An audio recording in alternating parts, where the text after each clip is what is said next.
Hey, salut à tous, j'espère que vous allez bien. On est parti pour un nouvel épisode bilan, hein. Le mois de janvier, c'est le mois des bilans, voilà, un petit reset, on repart à zéro, même si on n'est pas obligé d'attendre janvier pour faire ça, hein. C'est comme les cadeaux et les, euh, les attentions, pas besoin d'attendre un événement en particulier. Mais bon, bref, après l'épisode de la semaine dernière, qui a été un épisode bilan du podcast, cet épisode-ci est le bilan de mes objectifs 2024 et qu'est-ce que je compte faire sur cette année 2025. Donc cette année, je vous fais pas deux épisodes distincts, bilan 2024, objectif 2025, tout est regroupé dans cet épisode. Vu que j'ai déjà fait deux épisodes bilan cette année, enfin l'année 2024, du coup j'ai fait un bilan à mi-parcours et un bilan dernier trimestre. Donc je vous invite à aller les écouter ou les regarder comme vous souhaitez, puisque là du coup ça va être un peu plus réduit, vu que j'ai déjà parlé de pas mal de choses dans ces précédents épisodes. Donc si vous voulez plus d'infos, allez les regarder. Et sinon, eh bien, on se retrouve après le générique. Et si l'argent faisait réellement le bonheur ? Bienvenue à tous dans le podcast Riche et Heureux, l'endroit où la richesse et le bonheur se rencontrent pour créer la vie que l'on mérite. Je m'appelle Aurélie et c'est là mon objectif, atteindre la liberté financière et vivre ma best life. Mais pas toute seule, j'aimerais vous emmener avec moi, car être riche mais seule, c'est pas terrible. C'est pour ça que je vous invite à me rejoindre chaque lundi à 6h autour d'un épisode en solo ou en compagnie d'invités qui nous partagent leur parcours, leur expérience et leurs connaissances pour booster notre mindset sur l'argent et nous aider à construire notre propre liberté financière. Retrouvez-moi également sur Instagram sur le compte Riche et Heureux pour suivre les aventures du podcast ou sur mon compte Green Ice Universe pour avoir les backstage de mes aventures personnelles et professionnelles. Je vous souhaite à tous une enrichissante écoute. Alors, je te résume vite fait ma manière de fonctionner puisque j'en ai déjà parlé dans plusieurs vidéos, toutes les vidéos, bilan, tout ça, ma manière de fonctionner ne change pas des masses, c'est toujours la même base. Donc, chaque début d'année, je fais le bilan donc, de mon année précédente et je mets en place des objectifs dans plusieurs domaines de vie. Donc, j'ai classé ça en 5 catégories qui sont santé bien-être, projet pro, projet perso, finance et investissement et un dernier que j'avais appelé imprévu, mais que j'ai changé de nom et j'ai préféré appeler opportunité. Voilà, je trouve que c'est plus positif, meilleur mindset. Ces objectifs sont donc notés sur un fichier PDF que je me mets également en fond d'écran. Je fais également un calendrier d'action par trimestre où je classe mes objectifs tout au long de l'année, puisqu'on ne peut pas tout faire en même temps. Je le mets également sur PDF et également en fond d'écran. J'y mets sur ces deux fichiers, je mets également des photos pour que ce soit plus visuel et puis que comme ça, d'un seul regard, je sais de quoi ça parle. J'ai pas besoin de lire ce que j'ai écrit. Et j'ai également un cahier où je note tout ce qui m'arrive, donc ça c'est mon cahier, alors, je ne fais pas de journaling, mais quand il m'arrive quelque chose, je le note dans le cahier, c'est classé par mois, comme ça me permet, c'est beaucoup plus facile par trimestre de m'y retrouver quand je fais mes bilans, mais c'est également un très bon moyen pour se rendre compte qu'on ne fout pas rien de ses journées. Vu que le cerveau retient que le négatif, des fois on a du mal à se rappeler, on a l'impression de rien faire, surtout maintenant avec les réseaux sociaux où on voit les gens faire tout plein de choses et de choses extraordinaires, on a encore plus l'impression de rien faire et du coup quand je regarde ce cahier, je me dis non, effectivement, t'as pas glandé, t'as quand même fait des choses extraordinaires à ton niveau. Donc voilà, ça peut également vous permettre de vous rendre compte que vous foutez que dalle. Dans ce cas-là, deux solutions, soit vous êtes bien comme ça, vous continuez, grand bien vous fasse, soit il est temps de vous bouger le cul. Donc ça, c'est ce que je mets en place chaque année et 2025 ne fera pas exception. Alors, par rapport au dernier trimestre 2024, puisque c'est ce que je vous avais dit dans la dernière vidéo, j'avais prévu de faire pas mal de choses, mais l'année ne s'est pas du tout terminée comme prévu. J'ai été sous l'eau ce dernier trimestre. Voilà, je m'étais noté To Do podcast, donc faire des épisodes, de préparer l'année à venir. J'ai absolument pas pu réfléchir à ça.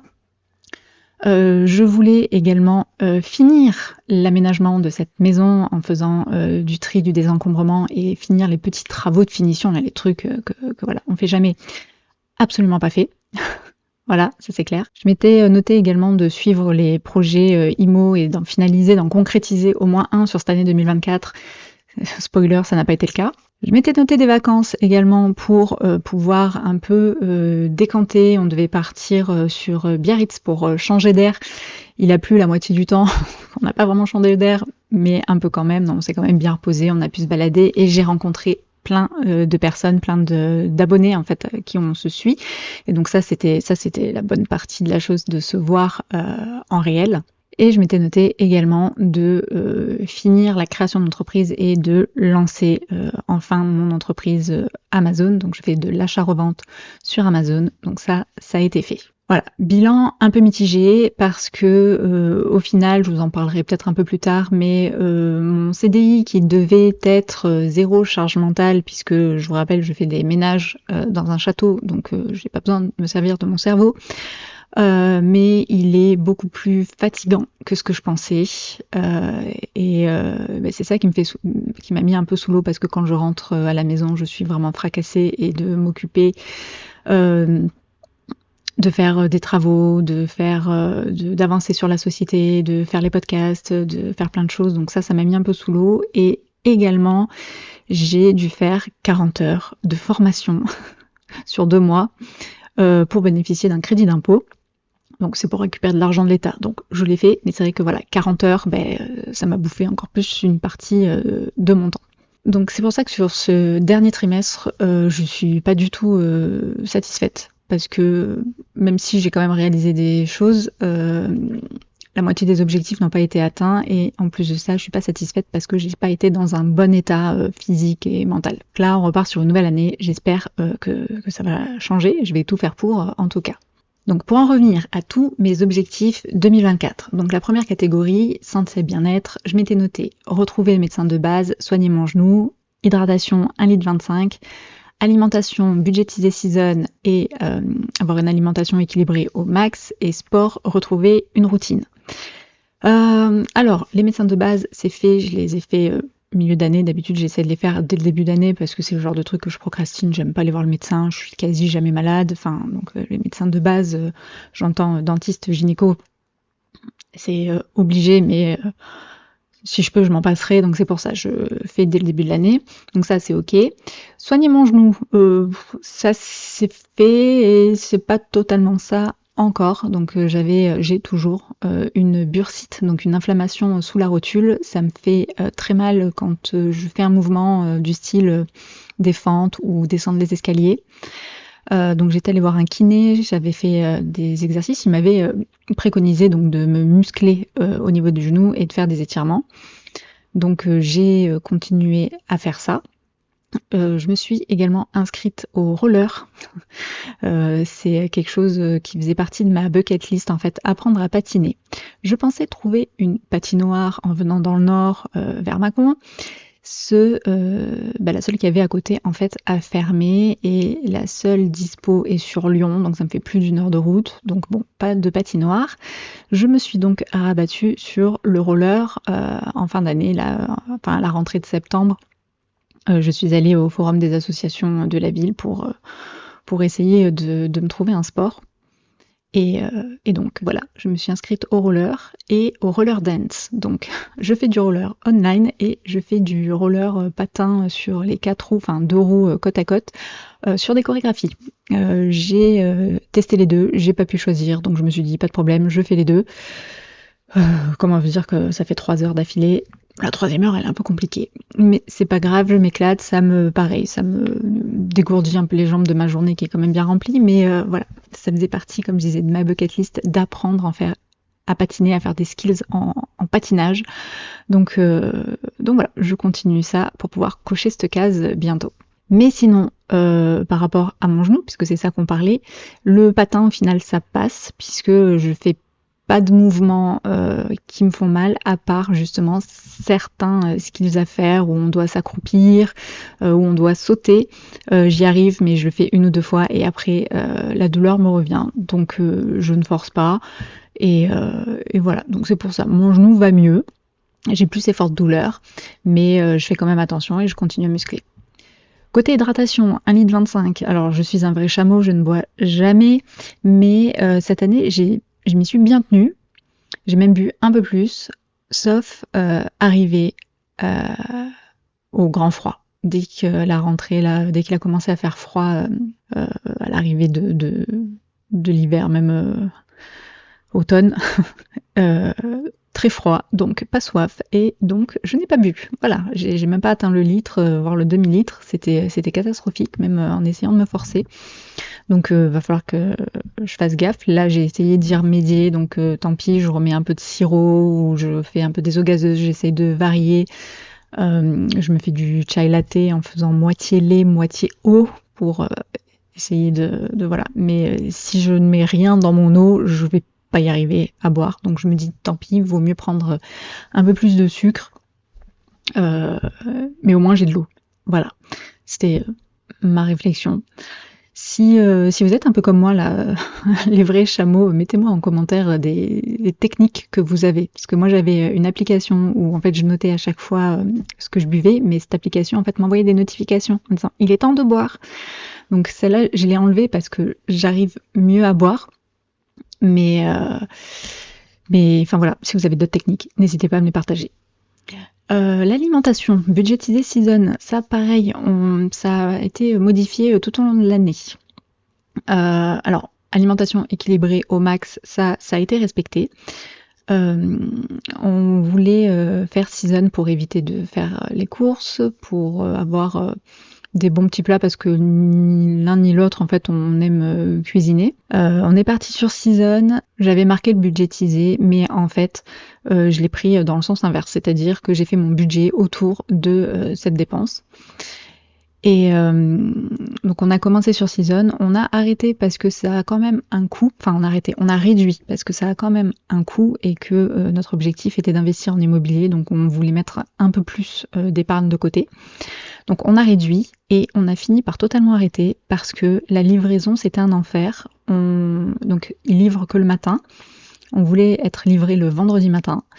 Et arrivé à 1h, on reçoit un message en disant « Bon, bah, vous ne serez pas livré aujourd'hui, ça sera demain. » Ok, alors déjà, merci de prévenir dernier moment. Deuxième, si je suis pas là demain, qu'est-ce que je fais? Je suis obligée de décaler au lundi. C'est des plats frais, donc qui restent stockés, je sais pas vraiment où. Donc il y avait ça qui était embêtant. Et il y a eu des fois où, enfin, carrément pas livré du tout. Donc voilà, ça nous a saoulés, on a totalement arrêté. On verra plus tard si on reprend ou pas. Et enfin, sport, retrouver une routine. Donc comme je vous disais, ça aussi, ça a beaucoup évolué. Au départ, j'ai fait un peu de muscu, je faisais des étirements. Mais au final, mon travail est un sport en lui-même, 7 heures non-stop, à soulever des ballots de linge, à être debout, à piétiner, à monter des escaliers, puisqu'en plus il y a pas mal de... les chambres sont en duplex. Donc voilà, l'activité est bien dans la journée. Et je me suis rajouté le mardi soir un peu de roller pour le plaisir. En ce qui concerne cette nouvelle année, j'ai très grandement allégé mes objectifs. Il y en a max 4 par catégorie. J'ai pas noté au final les petits objectifs, j'ai noté que les gros et les petits qui sont plus en fait une routine que je mets en place depuis des années, et ben ceux-là je les ai enlevés. Donc dans la partie santé bien-être, il y a toujours hydratation, 1,5 litre. Le sport, comme je vous disais, je le fais avec mon taf, plus le roller. Donc, je me prends pas la tête là, c'est pas un objectif de l'année de courir un marathon ou autre, même si ça fait partie de ma bucket list. Ça sera pas pour l'année 2025. L'année 2025, c'est juste bouger. Les étirements, ça par contre, je me le suis mis par rapport à ma bucket list, où j'ai marqué savoir faire le grand écart. Donc, vu que je suis obligée de m'étirer parce que je commence à être vieille et que le taf est très fatigant, si je m'étire pas, j'ai vraiment le dos flingué, les jambes lourdes, donc étirement. Et je me suis dit pourquoi pas le coupler avec un objectif bucket list pour pouvoir cocher une case, et donc qui est de savoir faire le grand écart. Donc objectif 2025, au 31 décembre 2025, il faut que j'arrive à faire le grand écart. Attention. Et en dernière objectif santé bien-être, c'est essayer, alors ce qui est un peu compliqué, mais c'est de bien dormir parce que je n'ai aucun rythme avec ce travail. J'ai des horaires qui changent tous les jours, c'est-à-dire des fois je suis à 6h du matin, donc je commence à 6h du matin, ça veut dire réveil 5h moins le quart, et des fois je commence à 8h, donc réveil 7h moins le quart. Donc un coup 6h, un coup 8h, un coup 6h, un coup week-end, donc là c'est grasse mat. Et mes jours de repos ne sont pas fixes également, c'est-à-dire qu'un coup j'ai mardi, dimanche, un coup j'ai jeudi, vendredi, un coup j'ai mardi, jeudi, un coup j'ai... Enfin voilà, tout change tout le temps, donc je n'ai aucun rythme. Et donc c'est compliqué d'avoir un rythme une routine en fait du soir, une routine de coucher. Donc je me suis notée là déjà depuis le milieu d'année des horaires max pour aller me coucher, pour pas me coucher trop tard quand je commence à 4h du mat. Mais c'est vrai que j'ai du mal à m'endormir en fonction de la journée que j'ai eue. Si j'ai été en repos toute la journée, du coup je me suis moins dépensée. Faut que je me couche tôt parce que demain je me réveille à 4h. C'est un peu compliqué. Donc voilà, faut vraiment que j'essaye d'arriver à modifier ça.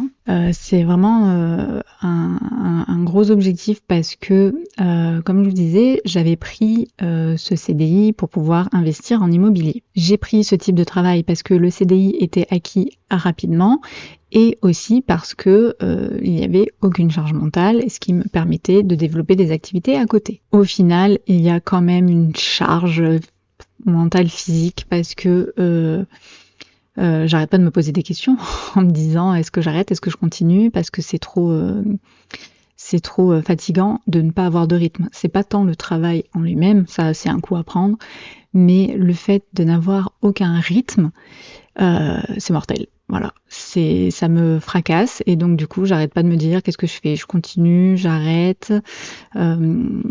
Si je l'ai pris, c'est pour pouvoir investir en immobilier. Donc, est-ce que j'arrête, j'en change un, mais du coup, je perds tous les bénéfices que j'ai eus, enfin les bénéfices dans le sens où il va falloir que je redémarre la période d'essai. Là, en plus, je sais ce que je perds, mais je sais pas ce que je gagne. Donc, par rapport aux journées de repos, enfin, pas aux journées de repos, mais aux congés que je peux poser, là, je sais que je peux poser mes congés un peu comme je veux. Dans le nouveau CDI, je sais pas. Il y a un autre gros voyage qui se prépare, donc va falloir renégocier. Après, ça me fait chier d'arrêter un CDI sans avoir investi en immobilier, puisque c'est un peu pour ça que je l'ai pris, donc je veux pas que ça ait servi à rien ces derniers mois. Donc au final, il me fait cogiter ce CDI et la charge mentale, elle est là. Donc voilà, ça va être un des objectifs santé bien-être de cette année 2025, c'est d'arrêter de... J'ai pris une décision, je garde ce CDI jusqu'à un certain moment, donc on arrête de cogiter là-dessus et on essaie de se trouver une organisation pour dormir et se reposer. Voilà pour la catégorie santé bien-être. Ensuite, on va prendre la catégorie projet pro. Dans les projets pro, j'avais trouvé un CDI et faire la formation Amazon FBA et lancer la société. Objectif atteint, les deux objectifs sont atteints sur cette année 2024. Je vais pas m'étendre sur le sujet, j'en ai déjà parlé. Après, si vous voulez par contre que je vous fasse d'autres épisodes sur la vente sur Amazon, sur la société que j'ai créée pour faire de l'achat-revente sur Amazon, si ça vous intéresse, n'hésitez pas à me le dire, je vous ferai ça.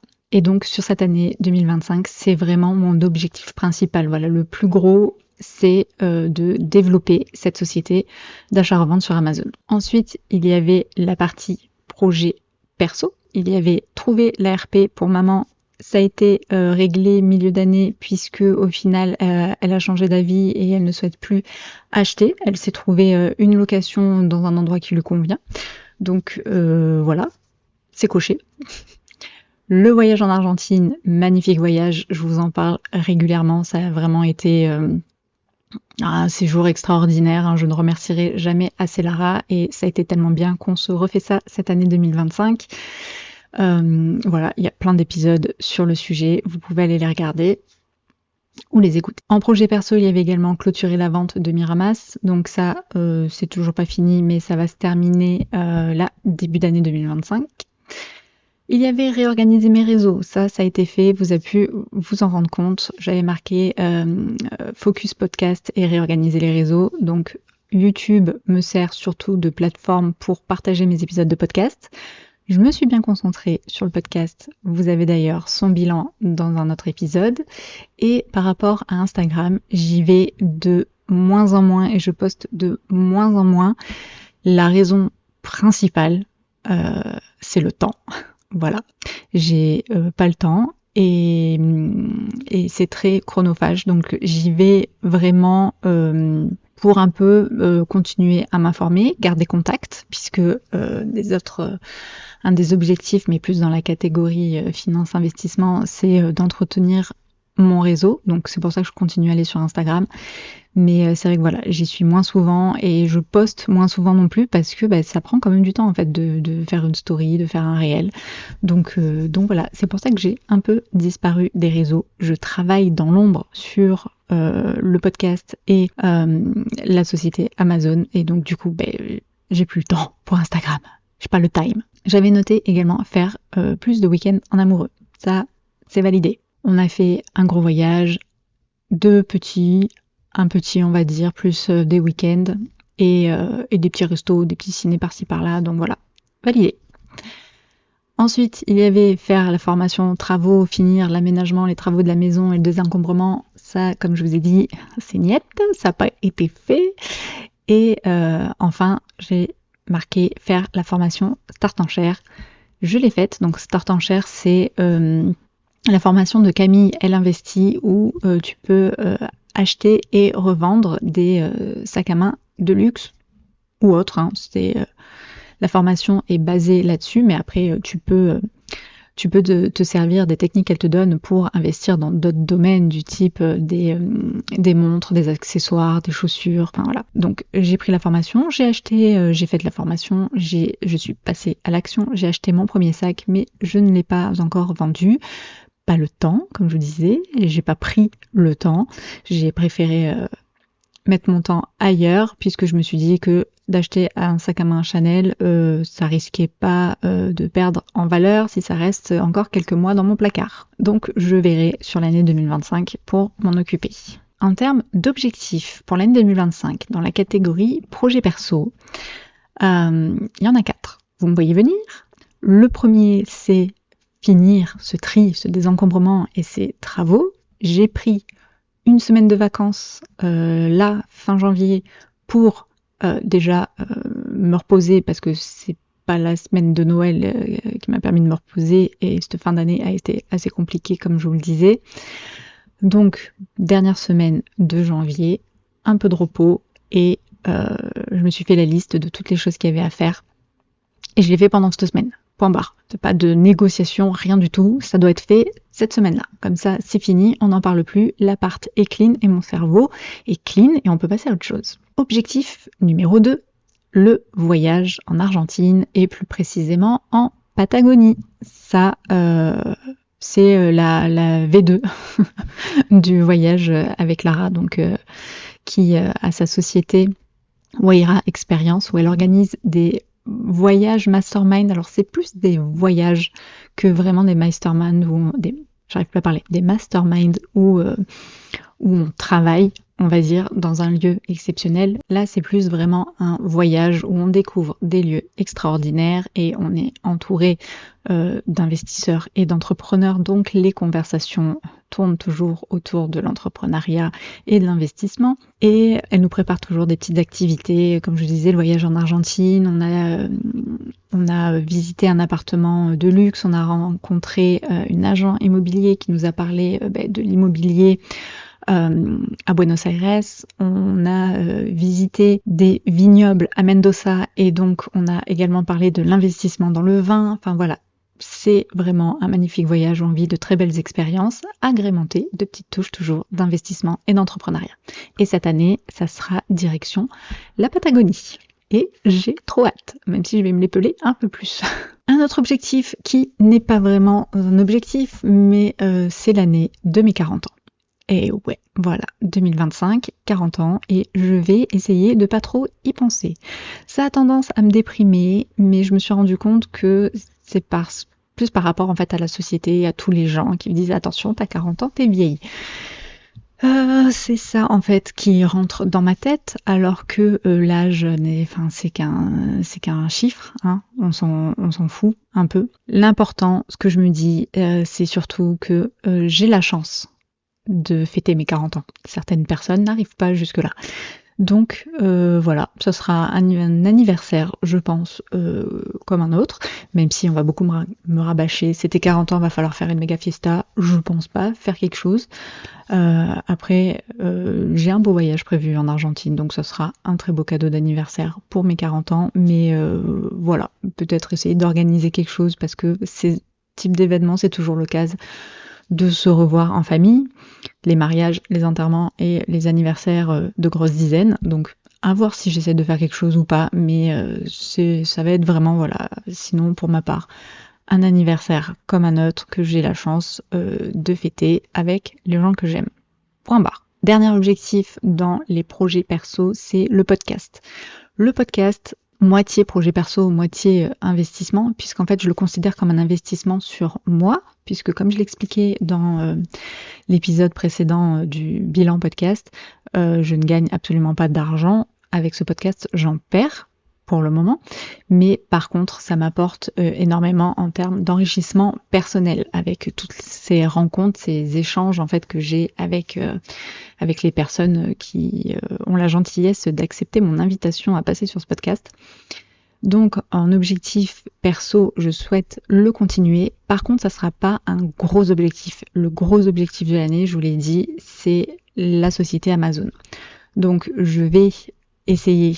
Mais je vous ai dit également dans cet épisode que, et je vous le répète, faire des épisodes de podcast, ça prend énormément de temps, que ce soit des épisodes perso ou même des épisodes au final interview où il faut que je trouve les personnes, que j'envoie les invitations, qu'on se prend rendez-vous. Il y a des rendez-vous avant pour apprendre à se connaître et après on a l'épisode qu'on fait ensemble, l'échange, le montage, enfin voilà, l'enregistrement, le montage, les miniatures, les textes, c'est beaucoup de taf et cette année, mon taf, je souhaite le mettre dans la société Amazon. Donc je vais quand même faire un épisode par semaine, je vais essayer de m'y tenir, de continuer de vous partager de la valeur gratuite, je le rappelle, et je vais voir si je prends le temps de forcer un peu sur la partie communication pour qui se développe un peu plus rapidement que si je ne fais rien. Quatrième catégorie, j'allais dire dernière, au pire, allez, quatrième catégorie, les imprévus. Puisque là il n'y aura pas d'objectif 2025 en imprévu, puisque je ne sais pas, je saisirai les opportunités quand elles se présenteront. Mais bon, ce qui n'était pas prévu et que j'ai fait en 2024, c'est que j'ai acheté la formation Start en Chair. Et voilà, comme je vous disais, je l'ai faite, je suis passée à l'action. On s'est également occupé de faire un testament avec mon mari pour nous protéger en cas de décès de l'un des deux ou des deux, puisque si je décède, ça va d'abord à ma mère avant de les revenir. Si ma mère décide que par exemple la résidence principale, puisque c'est ce qu'on possède, c'est ce que je possède, elle peut demander à mon mari de lui verser un loyer. Donc on va éviter ce genre de choses. On ne sait pas ce qui peut se passer à l'avenir. Donc on a fait un testament pour dire grossièrement, si moi je décède, tout va à mon mari. Si mon mari décède, tout me revient. Et si on décède tous les deux en même temps, on a mis à qui ça reviendrait. Il n'y a rien de tabou là-dedans, c'est juste d'anticiper, de prévoir quelque chose qu'on souhaite, qui n'arrive jamais. C'est comme ça. On s'est également occupé de faire la transmission pour mon beau-père. Mon beau-père a une villa dans le sud de la France. Il a eu 81 ans cette année et on s'est occupé avant ses 81 ans de faire un démembrement pour limiter les frais de succession. Moi, j'ai eu pas mal de frais de succession par rapport à mon père. Mon cousin éloigné, n'en parlons pas, j'en ai déjà parlé de toute façon dans d'autres épisodes, mais lui, ça a été plus de 300 000 balles à verser. Bref, on a voulu du coup anticiper la chose pour mon mari et son frère, et donc mon beau-père. Si on n'avait rien fait à son décès, chacun des enfants aurait dû payer plus de 16 000 € par tête, plus les frais de dossier. Si on avait attendu les 81 ans, c'était 8 000 € par tête, plus les frais de dossier. Et là, dossier de prix à l'avance, on a payé 4 ou 5 000 € par tête. Donc voilà, on a réduit considérablement la chose. Et si on s'y était pris avant, on aurait payé encore moins cher. Donc voilà, comme je vous disais, anticiper ce genre de choses, c'est important. Et enfin, ce qui, pareil, n'était pas prévu, c'est que j'ai pris la formation Dougs Academy, donc de 40 heures, pour bénéficier d'un crédit d'impôt. Donc je me suis formée sur la holding, sur la rémunération du gérant en tant que gérant de SASU. Je me suis également formée sur les frais kilométriques et voilà, c'est à peu près tout. J'avais une 4e formation, mais je me rappelle plus. Mais de toute façon, c'est les formations de Dougs, donc c'est des formations comptables. Voilà. donc des trucs où il faut quand même un peu s'accrocher, même si elles sont assez bien faites, leurs formations, je dois l'avouer. Un petit mélange assez ludique avec des quiz, il y a des vidéos, il y a des textes, elles sont très bien faites et très intéressantes. Et donc je reviens à ma dernière catégorie de mes objectifs 2024 qui était la catégorie finance et investissement. Dans cette catégorie, j'avais marqué lire 12 livres. Absolument pas réalisé, comme d'hab. Alors, par contre, quand je mets lire 12 livres, en fait, l'objectif réellement, c'est de lire régulièrement. Si j'atteins pas le chiffre de 12 parce que j'ai lu des gros pavés, j'ai quand même lu régulièrement, donc l'objectif est atteint. Donc c'est pour ça que là, moi, je me suis coché en rouge parce que je m'étais mis lire 12 livres. Mais pour moi, l'objectif est quand même atteint parce que je lis régulièrement, que ce soit des livres ou des newsletters. Ensuite, j'avais marqué entretenir mon réseau. Donc ça, je l'ai fait vraiment tout au long de l'année. J'ai participé à des apéros IMO. J'ai fait des échanges pour le podcast, comme je vous disais. Le gros voyage en Argentine également. Et ma semaine de vacances où je suis partie vers Biarritz, j'ai envoyé des messages en disant « Écoutez, je suis dans le coin. Est-ce que quelqu'un de mon Instagram habite dans la région, ça serait cool qu'on se voit. » Et donc du coup, on s'est fait on s'est organisé en fait notre semaine de vacances autour des rendez-vous qu'on avait avec mes connaissances Instagram. Je m'étais noté également faire les formations Money Game, donc ça, j'ai pas eu le temps, mais je me le suis quand même coché en vert parce que j'ai regardé certaines vidéos donc du Money Game. Il y a dans ce groupe en fait toutes des parties formation bourse, formation crypto, formation marchand de biens, voilà, il y a plusieurs formations. J'en avais fait une sur la bourse et j'ai pas fait les autres, mais par contre il y a également des vidéos mindset, des vidéos sport, santé, des vidéos sur la crypto, des je débunk vos entreprises. Donc là c'est des personnes qui ont créé une entreprise qui envoient toutes leurs infos à Ian Darwin et Ian Darwin débunk un peu et aide à débloquer certaines choses. Donc en fait ça, ce sont des épisodes en vidéo que j'ai téléchargés, que j'ai écoutés en format podcast. Donc au final voilà, j'ai pas fait les formations, mais je me suis quand même pas mal instruite avec le Money Game. Achat, formation, travaux, je l'ai acheté mais je l'ai pas faite, comme je vous dis, pas le time pour tout faire. Création entreprise Amazon, ça a été fait. S'informer sur l'immobilier à l'étranger, ça a été fait et on a même commencé à investir. Je vous en parle un peu après. Là, je vais juste reprendre. J'avais marqué bourse, faire une nouvelle allocation, puisque l'année dernière, j'avais fait une grosse allocation par rapport à l'enveloppe que j'avais récupérée de la vente de la maison de famille. Pour l'année 2024, je devais faire une nouvelle allocation en fonction de mon salaire. Donc c'est ce que j'ai fait, je versais 200 € par mois. Crypto, la partie crypto, on avait fait un plan de sortie, on l'a suivi, voilà, tout au long de cette année 2024. On a déjà récupéré quelques profits, on attend de voir sur cette année 2025. Je vous en parlerai de toute façon un peu plus de tout ça dans le prochain bilan qui sera le bilan de mes investissements. Donc ça sera un peu plus chiffré. Partie crowdfunding, c'était suivre Invest Dubaï, donc ça a été fait, je m'en occupe absolument pas, j'ai pas grand chose dessus. J'avais acheté des parts dans une villa qu'ils ont rénovée, qu'ils ont revendue, j'ai récupéré mon montant plus des intérêts que j'ai remis dans une nouvelle villa. Et pour Brix, j'avais marqué liquider mes Brix, c'est quasi fait, il doit m'en rester pas grand chose, faut vraiment que que je les liquide, mais en fait je m'en occupe absolument pas, j'y réfléchis pas. Donc faudrait, parce que j'ai quand même quelques euros à récupérer, mais c'est pas énorme non plus. Et donc après, j'avais la partie immobilier, donc où j'avais marqué investir en location thermale, investir à l'étranger et m'occuper de l'investissement de mon mari. Tout ça, c'est en cours. C'est un peu ma grosse déception de l'année 2024. Voilà, j'ai pris un CDI pour pouvoir investir en immobilier et au final, les choses ont pris beaucoup plus de temps que prévu. Donc, c'est comme ça. Je préfère que ça prenne du temps, mais que je ne me rate pas, plutôt que de me précipiter parce que j'ai dit absolument qu'il fallait investir et au final, je fais de la merde et des grosses erreurs. Mais par contre, voilà, c'est un peu dur d'encaisser, de se frapper un CDI pendant presque un an et de rien avoir en échange. Voilà, c'est un peu dur. Donc c'est mon gros point noir de cette année 2024. Voilà, j'avais vraiment mis objectif, focus, investissement immobilier et tout, et au final, j'ai rien à la fin de cette année. Alors, j'ai rien, j'ai quand même un projet en cours, le projet d'investir à l'étranger. Ça s'est fait là sur cette fin d'année. Donc avec Andrea de la team Artae, on est en train d'acheter un appartement au Portugal, donc à Porto. Alors je dis on est en train, c'est nous qui achetons avec mon mari, mais c'est elle qui est sur le terrain, qui nous déniche le bien, qui s'occupe de nous comme des rois.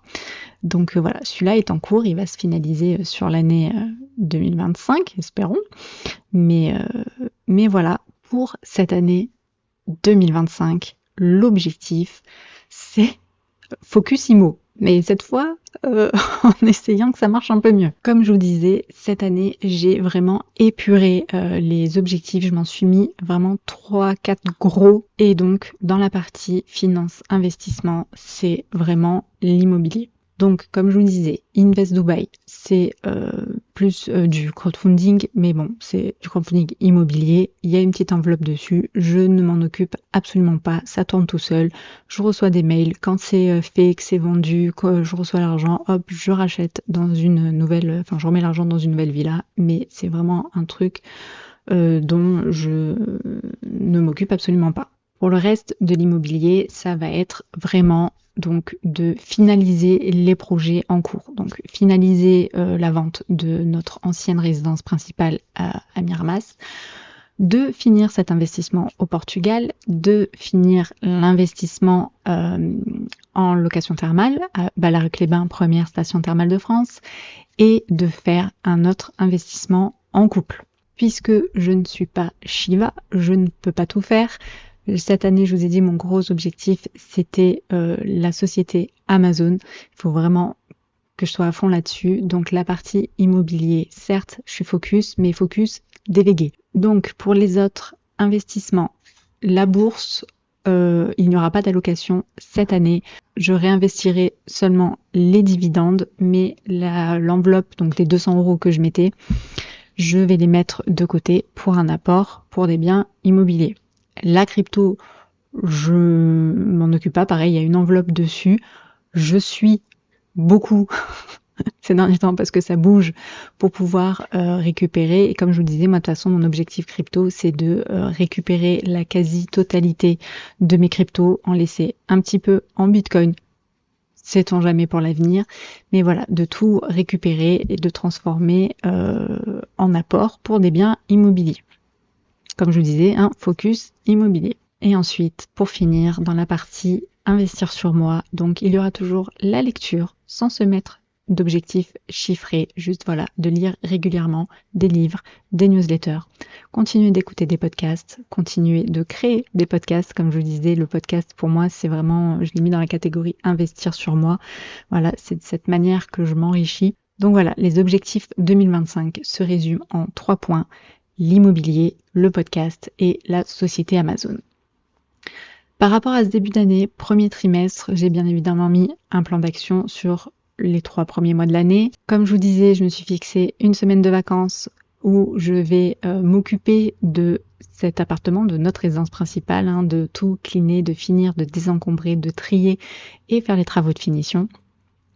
Je vais également relancer toutes les invitations du podcast, de réorganiser un peu, de faire le planning en fait des publications du podcast, finaliser au moins l'investissement au Portugal. Et j'ai également pris sur ce mois de janvier un accompagnement avec la société de formation d'achat-revente sur Amazon.